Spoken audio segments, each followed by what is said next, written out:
Une tornade d'équistes balaie le Québec. L'Action démocratique remporte facilement les élections provinciales et va former le prochain gouvernement. L'ADQ a récolté 80% des voix, tous à l'extérieur de Montréal.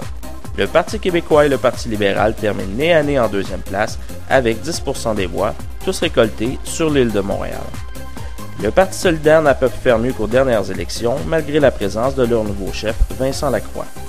On note cependant que le parti a enregistré un déficit d'opération de 1,5 million de dollars, fait pour le moins inusité si on considère que le budget du parti pour les présentes élections était de l'ordre de 40 000 dollars.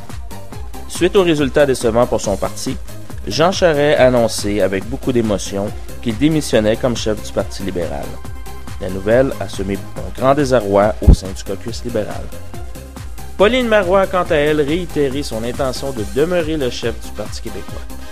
L'exécutif ainsi que les militants du parti ont assuré à Mme Marois qu'ils la supporteraient de manière inconditionnelle. Le premier geste de Mario Dumont en tant que premier ministre du Québec risque de passer à l'histoire. En effet, dans le but de protéger les valeurs québécoises de l'effet néfaste de Montréal, le premier ministre a décrété que Montréal sera exclu et isolé du reste du Québec. Cette mesure a pour but de débarrasser le Québec des accommodements non raisonnables provoqués par certains habitants de l'ouest de l'île, aussi des artistes et des intellectuels de gauche du plateau Mont-Royal et enfin des parasites improductifs de l'est de la ville. Le centre-ville où travaillent des milliers de bons travailleurs de la banlieue fera l'objet d'immenses travaux. M. Dumont a comme projet d'annexer le centre-ville avec la rive sud. Cette nouvelle a provoqué l'exode de milliers de Montréalais qui ont tenté de rejoindre le continent québécois par le fleuve dans des embarcations de fortune.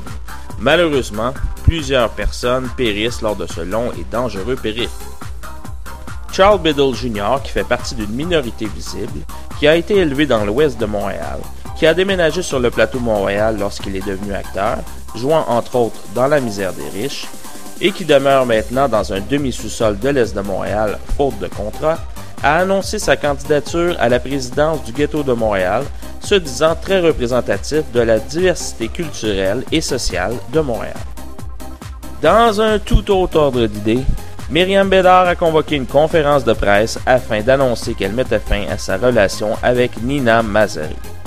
Elle dit avoir réalisé qu'elle s'est laissée endoctriner par cet homme qu'elle qualifie de gourou et manipulateur. Elle a profité de l'occasion pour présenter à la presse son nouvel amoureux. Voilà ce qui conclut notre bulletin de nouvelles et on vous dit à la semaine prochaine.